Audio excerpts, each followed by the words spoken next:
సోమవారం పూట కొబ్బరి నీళ్లతో శివాభిషేకం చేయటం ద్వారా సమస్త సంపదలు కలుగుతాయి, ఆదాయ మార్గాలు పెరుగుతాయి.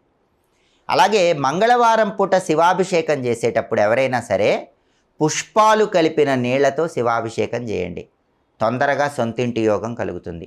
భూములు కొనుక్కోవాలన్నా, ఇళ్ళు కొనుక్కోవాలన్నా, పొలాలు కొనుక్కోవాలన్నా, అపార్ట్మెంట్లు కొనుక్కోవాలన్నా మంగళవారం పూట రకరకాల పుష్పాలు నీళ్లలో కలిపి ఆ పుష్ప జలాలతో శివాభిషేకం చేయండి.